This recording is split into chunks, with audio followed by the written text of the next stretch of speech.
understand this or not,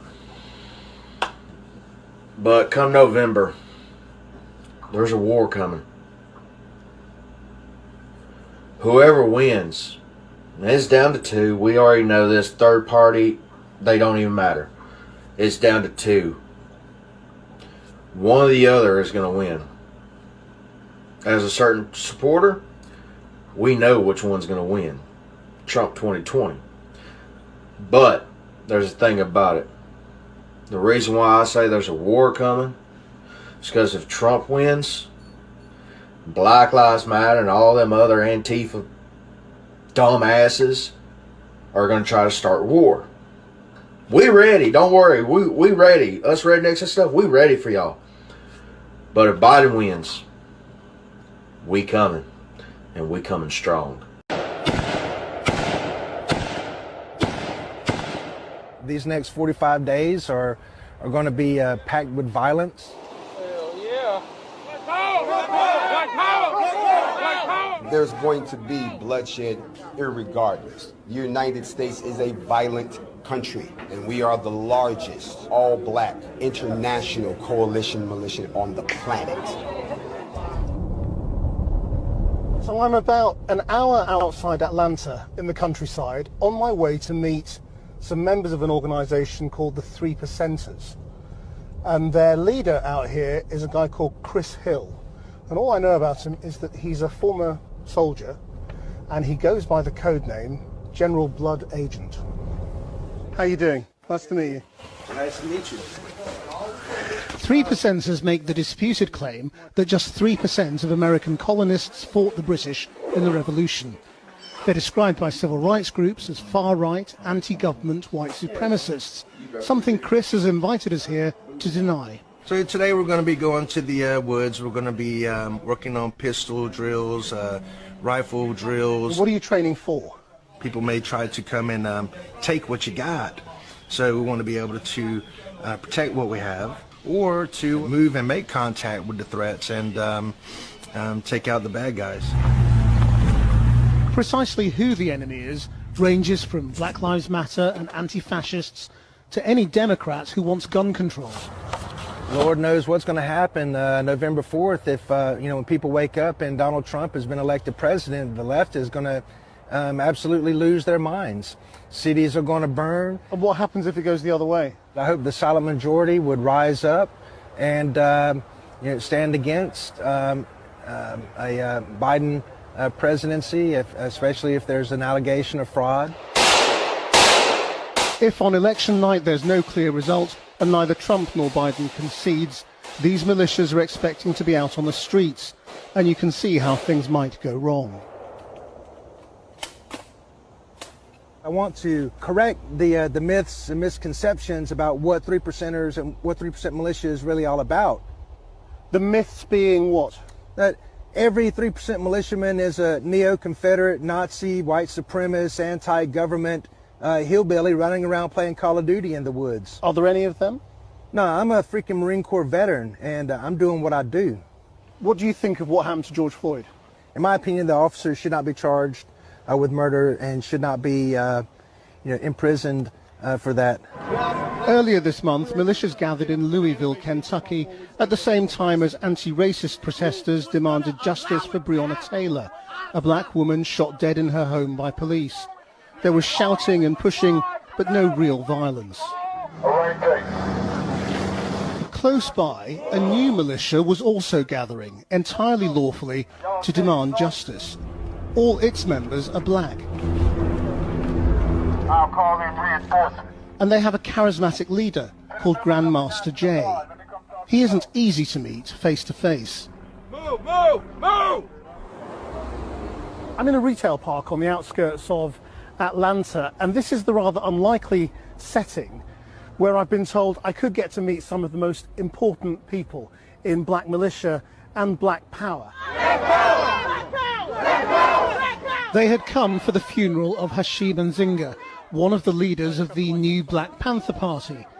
Taliba Tunde joined this movement 6 years ago after the notorious police killing in Ferguson. I got into this when I saw Mike Brown get killed, and they left him laying in the middle of the street for 6 minutes straight, and didn't cover his body up. And right then I saw that. I said that could have been me. That could have been my friend. I actually cried. And I saw Hashim Nzinga in Ferguson. And that's why I'm here at his funeral today, because this man is the one that changed my life and made me sign up for the new Black Panther Party. And other black groups had come here too to pay their respects, including Grandmaster Jay, leader of the NFAC, the Not Effing Around Coalition.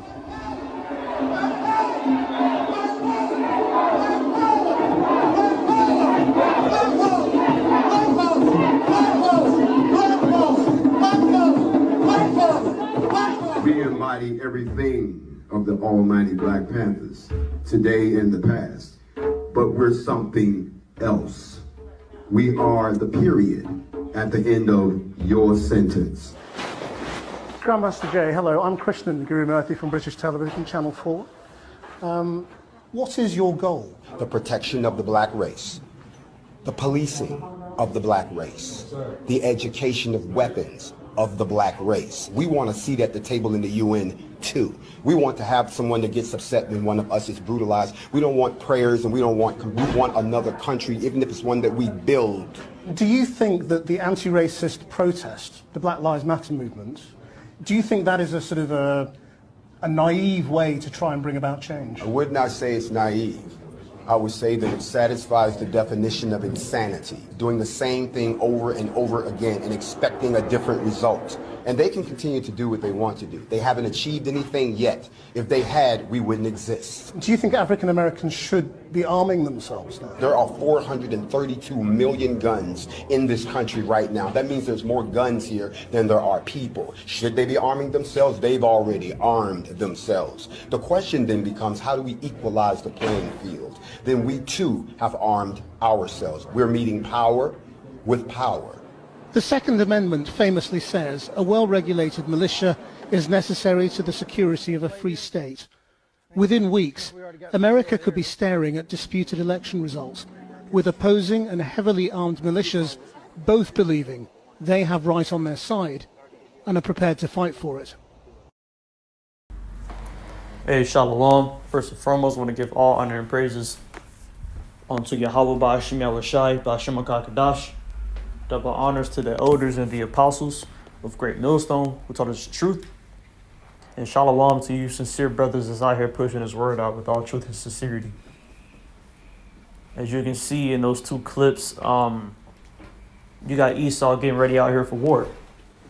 You know, he said by November 4th, if Trump doesn't win this election, basically that they're going to start a war.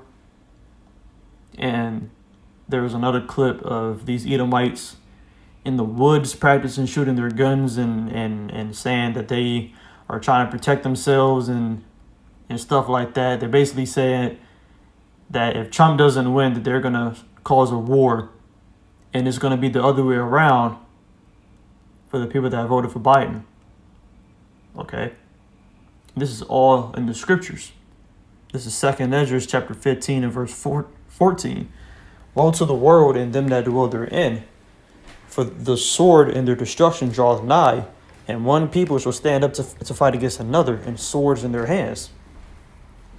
Now, it's not talking about actual swords, it's talking about guns.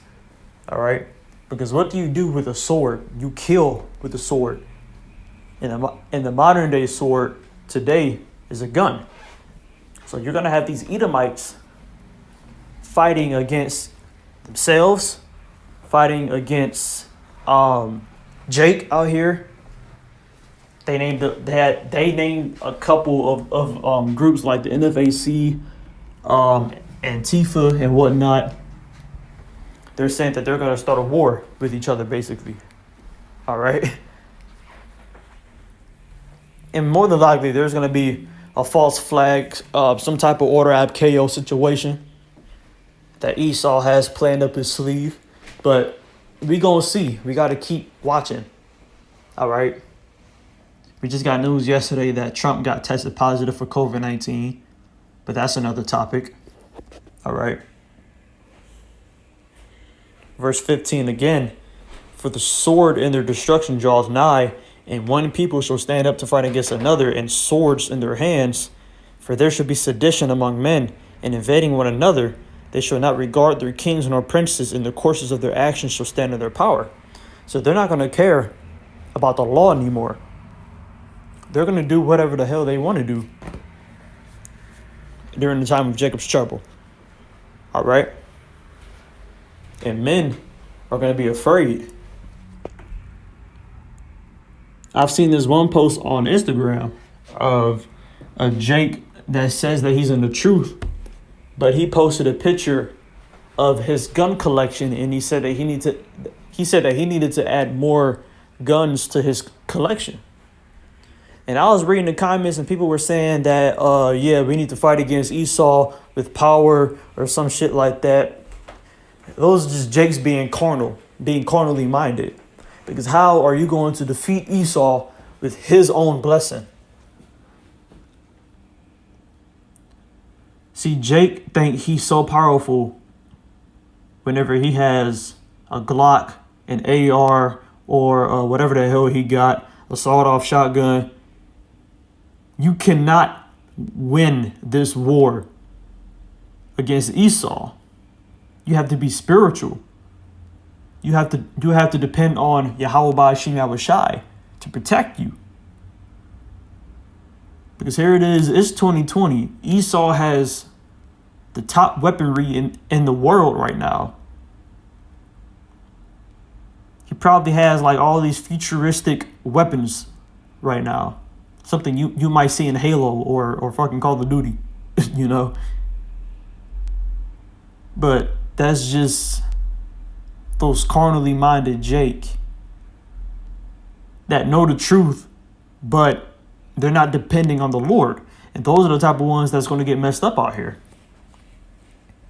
Here it is. Esau has the top weaponry, and you think that you're going to defeat Esau? You think that you're going to defeat the so-called white man with his own blessing? Are you serious? Like how stupid can you be? This is Genesis 27 and verse 39.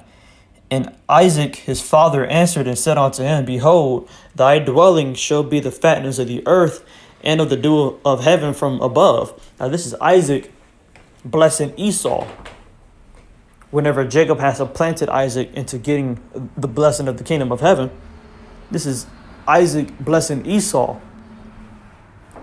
with the fatness of the earth and with the sword. All right. Verse 40. And by thy sword shalt thou live, and shalt serve thy brother, and it shall come to pass when thou shalt have the dominion, that thou shalt break the yoke from off thy neck. And soon Esau is going into slavery, as it says in Revelation, because they put us in slavery. He that leadeth into captivity shall go into captivity. And all of this is leading towards Israel's deliverance. All these prophecies coming to pass, you know. And it's leading towards Esau's downfall, because Esau is coming against himself, which is going to cause this kingdom to fall. Okay? This is Matthew chapter 24 and verse 6. And ye shall hear of wars and rumors of wars. See that ye be not troubled, for all these things must come to pass, but the end is not yet. Now, wars can mean any type of war, rather it be rumors of World War III, which is also in the scriptures, and that will come to pass. And this upcoming possible civil war. All right, you got these Edomites talking about that they're going to start war, that they're going to raise hell.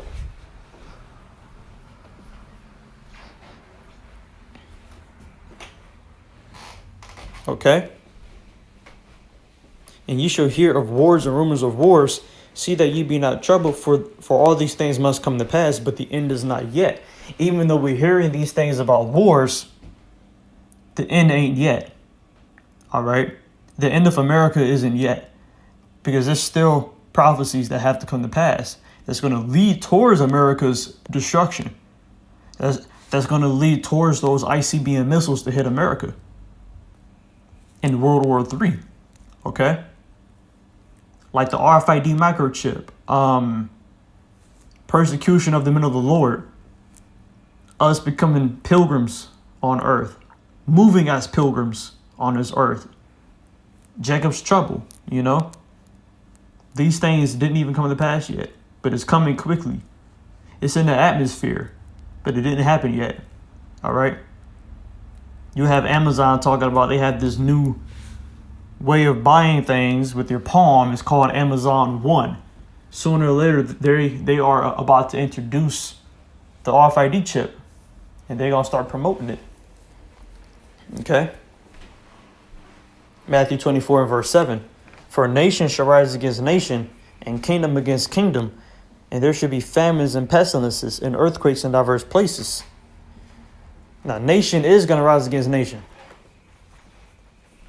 You're going to have these Edomites and these Jakes out here fighting each other. You're going to have all these other countries fighting against each other. Okay? But here in America, it's going to be a civil war. Verse 8, all these are the beginning of sorrows. Matthew 12 and verse 26, and if Satan cast out Satan, he is divided against himself. How shall then his kingdom stand? Now you have these Edomites also coming against each other. You got people that vote for Trump, and then you have people that voted for Biden. And they saying if Trump loses, they're going to raise hell. And if Biden loses, the ones that voted for Biden, they say that they're going to raise hell. Now, I don't know what these elites are planning on doing, but I'm watching closely because yesterday I just heard that Trump got tested positive for COVID. I'm not sure if they're going to fake his death or they're going to kill him or this might be linked up to what Trump said a while back whenever he said, this might be the last time you'll see me for a while. Because rich people want him dead or something like that. But that's nothing but another distraction. Okay? Mark chapter 3 and verse 23. And he called them unto him and said unto them in parables, How can Satan cast out Satan? And if a kingdom be divided against itself, that kingdom cannot stand. And if a house be divided against itself, that house cannot stand. And if Satan rise up against himself and be divided, he cannot stand but hath an end. Right. So all these proud so-called Americans, these Edomites out here that's coming against each other, is all going to lead towards their downfall.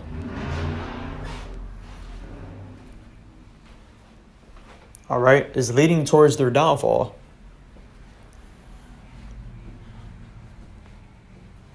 Second Ezra chapter 6 and verse 9.